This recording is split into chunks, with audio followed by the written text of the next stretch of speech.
What's going on, everyone? We are back here for our second part of the interview with Paul Tran. And today we're going to be talking about whether or not you are ready to start franchising. What does it take to take your food concept and turn it into a franchise so that tons of people invest into buying franchises from your business?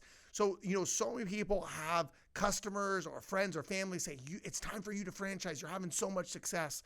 But what it takes to go from where you're at to actually having a successful franchise takes a lot of work. And Paul has tons of experience helping dozens upon dozens of companies be able to do this, including even taking some companies public in the franchise space. So if there's anybody you're going to learn from of what it takes to franchise your food concept, Paul is definitely going to be the person. So make sure you enjoy this episode with Paul Tran. Now, I know that we talked about, some key elements there. One thing I really wanted to talk about was because I know for my own self, prior to probably 5 years ago, I used to talk crap on anybody that bought franchises. Not legitimately talk crap, but I'd be like, bro, well, you're not an entrepreneur. You can't figure out how to create a concept like yourself. Like, I would never franchise. It's all about me. And it was a very ego-driven, statement. And I think a lot of people that are younger entrepreneurs, and that's not by age, but by lack of experience, they think that. Yeah. Can you share with me kind of the differences in why you would want to franchise over just starting your own concept? Yeah. And no offense with that. Yeah, not at all. To be honest, I'd say that to each their own, I guess, is my first response. There's a lot of people who should not be franchisees. Like, they are so creative in nature, and they like breaking rules, and they like charting new territory. And unfortunately, they also don't care too much for systems, and they just like to just create art. They're like your artists, and artists shouldn't be held down and confined. And so if that's that person, then they need to really seriously consider not being a franchisee. Or if they do want to become a franchisee, at least to get their feet wet or to understand some part of the business, and hire an operating team to offset what they could potentially destroy the business in, then they should go for it. But those are the types of folks that probably aren't good franchisees. The right franchisees are those who are aware that they probably aren't the most creative as far as in the traditional or conventional sense, but they're incredible about operations. They know how to execute and take massive action, and they like working in a team. And those that's why a lot of my franchisees, some of the best franchisees, actually come from corporate America. They're used to systems and procedures, and they know how to drive growth for multi-million-dollar operations. That's not and they decided to no longer do that for a large company, but they want to do it for themselves. And so that triggers the definition of an entrepreneur to me.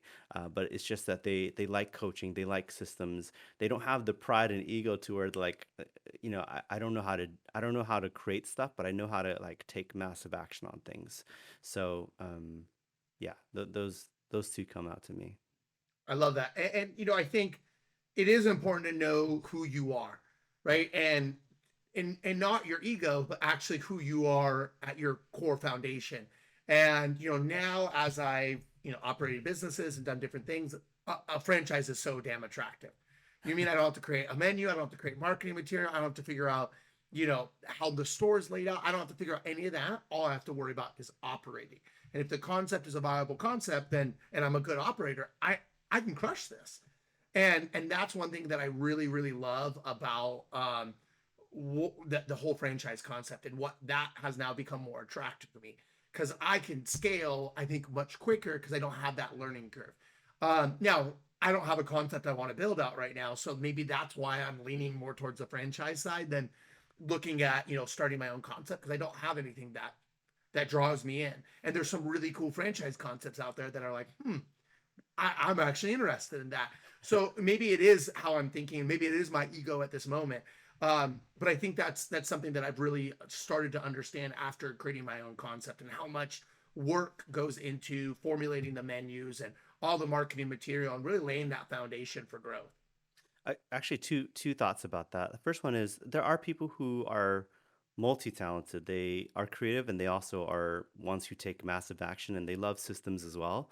A lot of times, those are actually the best franchisees because as long as you are, it's more about managing and coaching that kind of personality. Usually, for those folks, I tell people like, hey, you need to like be aware that this is someone else's system and you need to follow the system and take massive action on that. Whereas you're creative, like please, feel free to, constantly suggest new ways for the brand to grow because the benefit of a franchise is you get the collective brain power of everyone and especially Mm. people on the front lines.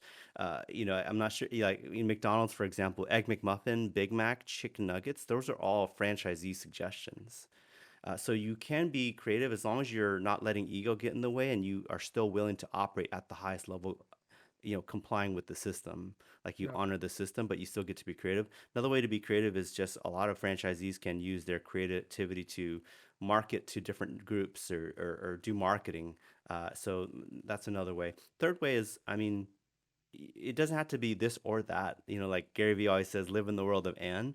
You can Yeah. do both. Like some Yeah. franchisees, they channel their creativity with another business, or eventually there's so many stories of franchisees who scaled up to like 200 stores and then they eventually decide to create their own concept, which you and I chatted about someone yesterday, right? Yeah. She was a legacy 30-year franchisee and now she's breaking out and creating her own concept and it's killing it. And Yeah.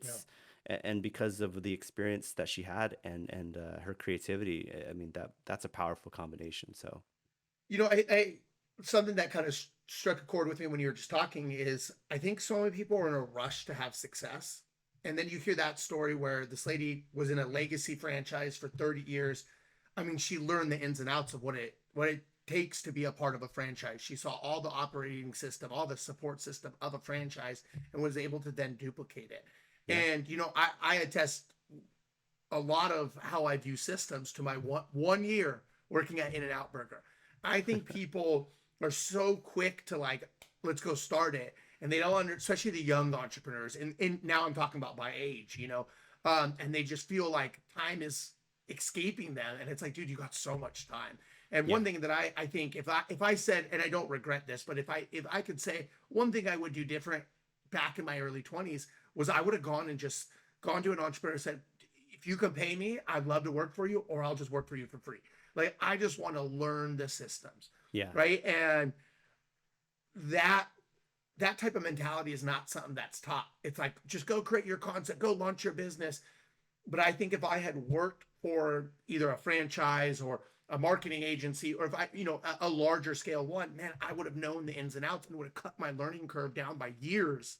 And things yeah. that I now know, I would have known a long time ago. And I think that's a valuable approach to why you should maybe franchise. If your goal is to launch a concept and potentially scale it into a franchise, it might be worth it to invest in the franchise, gain the knowledge, learn systems, learn how a franchise operates and supports their franchisees before you go open your own concept at launch. Oh my gosh, there's 100% agree. There's so many ways to like get so much like wisdom before you crash and burn, before you fail like so bad you can't recover, before you get PTSD and that prevents you from moving forward. Unfortunately, that doesn't sell too well when people say you have to work for long periods of time. Yep. So we'll do our best to Yep. manage expectations and show people the right way, but at the end of the day, not everyone's gonna take that. They want the fast diet, the fast pill, and the fast quick fix. So Yeah, yeah, and it's like you said, the fast pill. It's like, weight loss. It's like I take a Ozempic or I take, some pill to hydroxycut, whatever makes you lose the weight. But I didn't actually fix the problem. I just got the result real quick. And then, what happens 6 months my later? habits are going to Yep, destroy any progress. Yep. exactly. And I think that can be said the same way. It's like, yeah, you open your own concept quicker, but 5 years down the road, you are a slave to that business. You're working every day. The only day off is the day that you close the restaurant. Like, and I know you've seen this just like I've seen this. I mean, it's a story I hear far too often. Yeah. And it was like, but I wanted to open my business, and I think a lot of times we could have either worked for a restaurant concept. And I think in particular, if you are going to go work in a restaurant, go work at a restaurant that has a great system, a multi-location restaurant that's dialed in. Because I think when I worked at In-N-Out that 1 year, it was like, man, I really learned menu simplicity, operational systems. Like, if you make great food, even you don't have to have a huge menu. You just make Yeah. great food, Yeah. and really the systems around it. I think there's 13 ingredients altogether on the In-N-Out menu, Oh my and that includes gosh. salt and pepper. You know what I mean? And but like there's like 10 different ways you can make the burger. And but it's just about efficiency. Like when people are like, "Oh, In-N-Out's going to launch bacon." I was like, "Hell no, they're not." Like, where Yeah. are they going to fit another grill? Like, the stores are dialed in and everything is laid out with perfection. Yeah. And I think I learned so much from that, from how managers run shifts, how they manage waste, how they manage labor. I learned so much Yeah. from working there. Yeah, I got paid crap. And my intent was, let me be clear, my intent to go work in and out was not to go learn so I could go open Go Fresh. But so much, I mean, I was in a crappy spot in my life, and that's why I had to get a job. But, it was those lessons that so much of my business was built around, and our systems were built around. I also brought over a lot of In-N-Out employees to my business. So it worked really well to get Nice. the Yeah. systems dialed in. But I think that 1 year was one of the best things that I ever learned.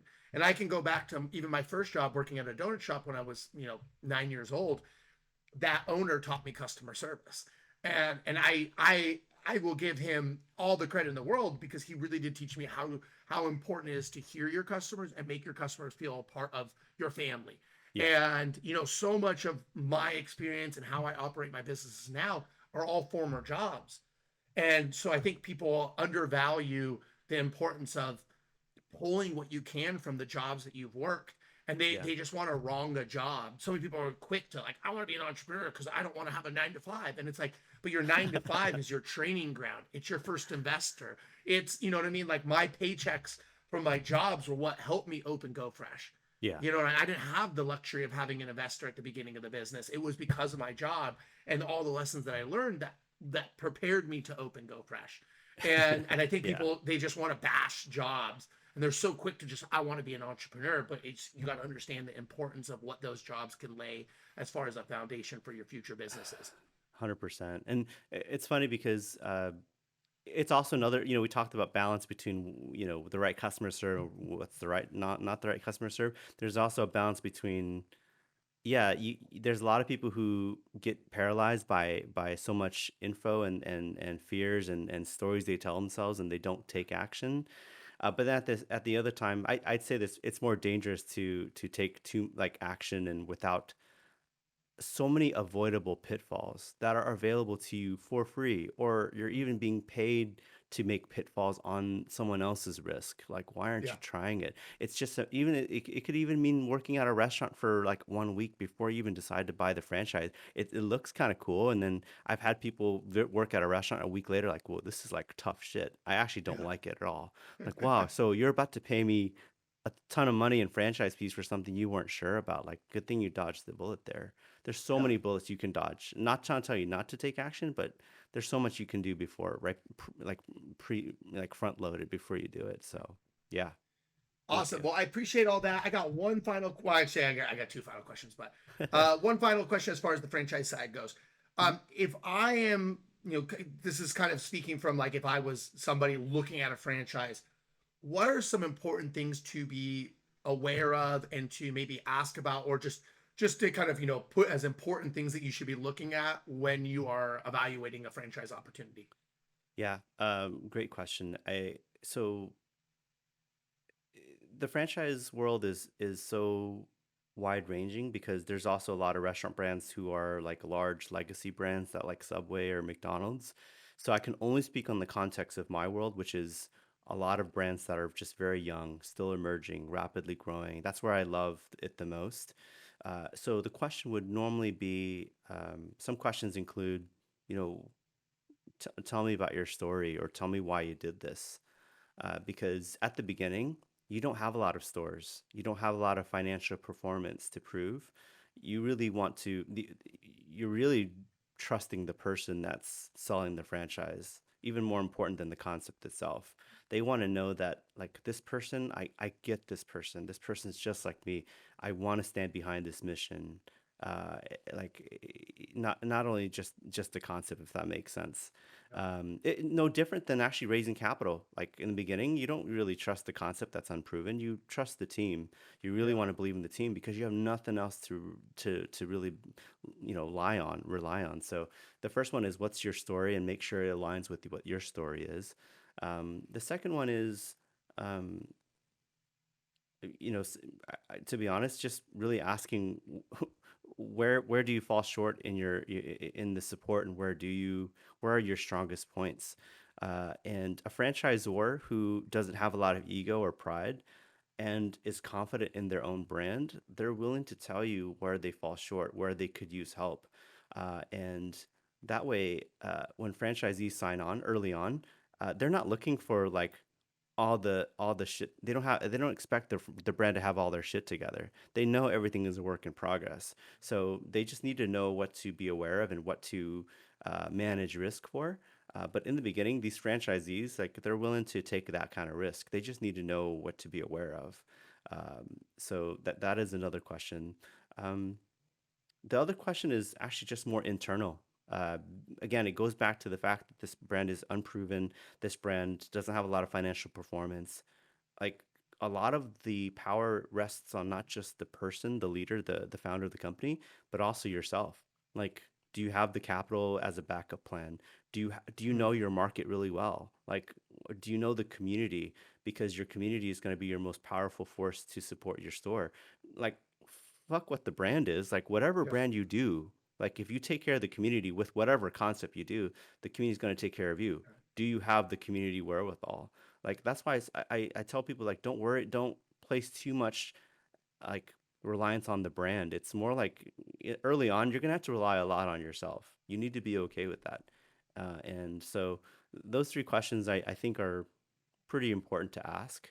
Um, Another one is, are you willing to follow systems as well? Like, or is it? I guess talk yourself out of the deal. Like, we're about to pay franchise fees of like 30 to 50,000. You're about to pay 6% royalties or 8% royalties for the life of the business. Is it worth it to you? Like, is it worth it? And if not, then, maybe you should consider creating your own concept. So yeah, hope that helps. I like those, and I think, from some recent experience that I had and conversations I had with you, I think that was an important thing for me. Is like, we get excited about the opportunity, but we also have to be willing to acknowledge, and really look at what are the downsides to it. And I think you have to look at the pros and the cons. And it helped open my eyes up. The conversation I had with you shared quite a bit with me that was like, whoa, I didn't think about that. Or yeah, that's a good point. And I think you have to be willing to have a conversation. I had a conversation with you about the opportunities that were at hand with me. I had a conversation with another friend of mine that owns about 17 franchises. Like, Mhm. I talk to people that are in the world, and I think a lot of people, especially that are newer in entrepreneurship, want to just jump in. I want to take everything at face value, but I think having a conversation with somebody with experience and be willing to talk yourself out of it, um, it really helps, and it will give you confidence in making the right decision instead of just like that knee jerk, like, ooh, it's a shiny object, let's go. And we've all had that shiny object syndrome, right? Yeah. You're not an entrepreneur if you haven't dealt with that, It blows my mind. So, for example, like, like, a lot of people are willing to invest in brands that are well known, that are sexy, or at least like they're everywhere. So if there's a sense of safety when you see it everywhere, not bashing Subway at all, Yeah, but, like, for example, a lot of people buy into Subway because they feel like it's a safe investment. Just because you see Subway everywhere, it means that, yes, it could mean that they're a strong, reliable brand, or they just have a massive marketing budget, yeah, or yeah, they've been around forever. A lot of people don't realize this, but last year, like, Subway closed like 4,000 locations. Not trying to scare anybody away, but you yeah. need to be aware of, like where you're placing your bets on. So um, yeah, that's another story for another time. We could talk Yeah. about so much for so long. And they definitely do have a massive marketing budget if you're paying Steph Curry to be in your commercials, along Yes. with like every other freaking top tier, A-list celebrity. It's crazy. And yeah, Yeah. that is a great point. Just because they're everywhere doesn't mean that you need to be involved in that. That just means they have a massive marketing budget, or they're really good Yeah, at marketing. Hopefully, yeah, it means that they do really well profitably, but those two sometimes are unrelated. So you Yeah. need to be careful what you depend on. And that was actually another thought that I was having was, sometimes we see these concepts that have really awesome social medias and it's vibrant and it's popping but then when you actually go into the restaurant, it's quite the opposite. Yeah. It's flat, it's boring, it's dirty, it's not as exciting as I mean, McDonald's is a perfect example. Nobody's ever, and I always laugh about this, nobody's ever gotten a burger that looks like the photos. Never. There's always false advertisement, right? Yeah. And so you may see things digitally, but then when you actually go in, I think that's the importance of doing your due diligence and being willing to go look at the concept and go, is this really a concept that as a consumer Yeah. that I would actually buy? It's not just cool, sexy, it's actually a viable model that I can see people coming in. And we've talked about this with concepts that we both are aware of. And it's the importance of, yes, you should be marketing, but I think and I tell people this all the time, the greatest marketing that you could do before you do social media, before you dump a crap ton of cash on social media marketing or hiring an agency like mine, it's about having a great product and great experience. If For you don't sure. have those, we can pour the gas on a bunch of wood, but it doesn't mean you're going to have a fire, right? Like you I have, like that. the fire is great service and great product. If you don't have that, the marketing is not going to really help. And I have seen plenty of brands that have sick marketing, and I've walked in and been like, wow, that's false advertisement. So much wasted money, right? So much Yeah. wasted marketing money. Like Yeah. you And could have just improved your internal operations. Yeah. yeah, and I think that's the importance of, like you have to understand you can't just acquire new customers. We have restaurants reach out to us and go, we're failing, we're not growing, and then I actually start talking to them, well, how many people come back? And it's like, we have low return customers. Like, okay, there's a huge problem. Like, we can't just help you acquire more if you're not even able to retain them. And Yeah. I think a term that most restaurants don't even understand or have a way of tracking is your lifetime value of a customer, LTV. Yeah. What's the LTV of a customer? Well, I don't know. Oh my It's like, well, gosh. you're not tracking. And I think this is the thing that one thing that we pride ourselves on it with our marketing agency is that we help you bring in the data side of the business. That's from understanding your analytics and actually tracking your analytics to also acquiring customer data. People don't understand the importance of having phone numbers and emails and how much that can increase your retention of your customers and allowing them to continuously reorder. I think this is why I've been a big proponent of having an actual restaurant app. And then instead of just giving all the customer data to DoorDash, like have your own app, have your own website where you're collecting that information. I see restaurants give out discounts, but it's like, if I'm giving a discount, I want your phone number, I want your email. I want to make Yeah. sure that we can create that line of communication. And some people go, oh, I don't want to text or email people. People get annoyed. And it's like, but like, what's more annoying a couple people that don't want that text message, which they can easily hit stop or unsubscribe, versus all the people that wanted to know about your new menu item or your special of the week or things like that. You have people that actually love your product. This is not about being spammy and annoying and blasting them, morning, day, and night. It's about having a constant line of communication, and that increases the retention of your customers, that keeps them coming back, and that ultimately drives up your business because you can't grow if you don't retain. For sure. And I think that's what happens with a lot of people. They're like, I just need to market more. And it's like, no, you need to have a great product and a great experience. And a great experience has a lot of different meanings. As you know, it could be the physical building. It can be the customer service. It could be the cool layout of your drinks. Like I always love like when you go to like a Mexican restaurant that has like the watermelon cut off with the chamoy and the tahini on the rim, and then they make the margarita like in the watermelon. Like I'm like, that's freaking cool. Yeah. Like, you know what I mean? I like those types of things, right?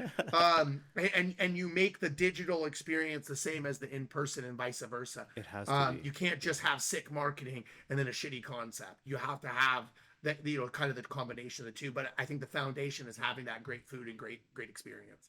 For sure. Gosh, I had a couple points that I wanted to share about that.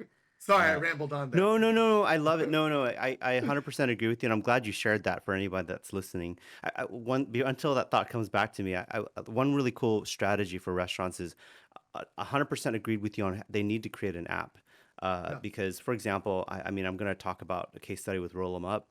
They know that customer data is the most important thing that they need to acquire, and they're not bashing the third-party delivery companies because third-party delivery built their business. It kept their business alive during the pandemic. Yeah. So third-party delivery for any restaurant, they have their place.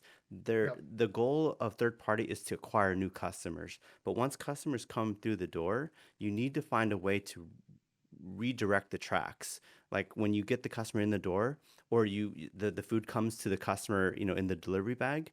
If there's a way for you to say thank you so much for supporting our business, just know that you can say something like, if you download our app and do this, number one, it actually is less expensive for us restaurants.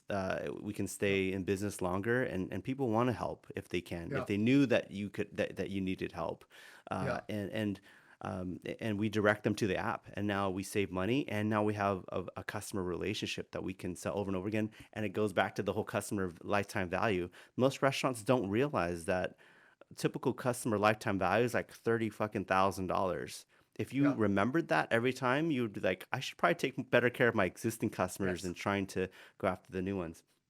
And the other thing is, you're talking about spamming people with the phone numbers and all that stuff is what restaurant owners fear. I will remind them that it's only spam if you're not giving anything of value. There you go. Otherwise, I'm happy to hear from my vendors on a daily basis if there's something Yeah. really cool, if there's something valuable to us. So it's only spammy if you have nothing really valuable to give. Yeah. Um, That's a great additional point to make. yeah, and also one more. Sorry, I hope you don't mind. I'm just sharing one more No, point. keep run. Yeah, so one of my biggest things that I do for my consulting firm is I teach franchise owners how to sell franchises, and I tell them what you said. Like when you do like a lot of new customer acquisition marketing campaigns, you're lucky if you get a 1 or 2% response rate, right? Yeah. And I usually tell people like, remember, like 100, if you want to get like 100% response rate, like you sell to your customers, you upsell, you refer sell, you get people back in the doors. Like that way you're not wasting money on marketing, and or that's a better use of marketing funds, and you get 100% response rate. Like what the fuck are you doing? Yeah. So anyway, Yeah, so and much. I think a Yeah, lot of people get caught into that. I want more or new customers are important, but you can't get so focused on that you abandon your old customers. And I think yeah, especially with QSR restaurants, it's like, like having a loyalty program. So many restaurant owners are like, I don't want to give away a bunch of free stuff, and it's like you're not giving away. You're giving your customers something to feel appreciated. yeah, And like, hey man, I came 10 times and they gave me a free, I don't know, a free cocktail or whatever it is, right? Free, a free meal or free drink. Like you're talking about pennies, and you're rewarding a customer for coming in 10 times. for Like sure. that they came 10 times. You should be able to give them a free French fry. Like, you know what I mean? Like Yeah, you're not giving them $500 worth of free food. You're giving them just something to say, hey, thanks. We appreciate you being a loyal customer. And yeah, that goes such a long way. And I think people are playing more fearful of like, I can't give away money, instead of thinking about how I can increase the amount of times a customer comes back. And I think it's just shifting your mindset. Like you said, the lifetime value of a customer is $30,000 for your average restaurant. Like if you thought about that, you would think differently about giving $5, appetizer or French fries away for free, because that's going to get that customer coming back over and over and over again. for sure. Yeah. 100%. So no. Yeah. You So sound much like good you stuff, sound Paul. like you sound like you own an incredibly effective marketing company. I just I wanted like to to. think so. I like to think so. I do love marketing businesses. But I will always state, we had a client or a prospect yesterday that I had to tell it, like, honestly, like, you guys aren't quite ready for the type of marketing that we can do for you. You've really got to dial in these things, because their menu was all over the freaking place. Slim it down, dial this in, dial your customer experience in. Once you get that, then we can actually market your business. And I have no problem telling people that, because when you hire our agency, we want to know that we are actually the thing that's going to help your business grow. I I dig don't that. want to take you on just because, hey, we made some more money. Woo! Like, we view every client as a partner. And if we don't help you win, then we should be fired. So I'm not going to take on any client that I don't believe that we can actually help. And I think if you are looking at a marketing agency, that's an important thing. If they don't tell you anything, but like, oh yeah, we can help, they should be asking you questions. They should be diving into your business and understanding whether or not your restaurant's something that's viable enough to have the type of marketing that can get an ROI on your services.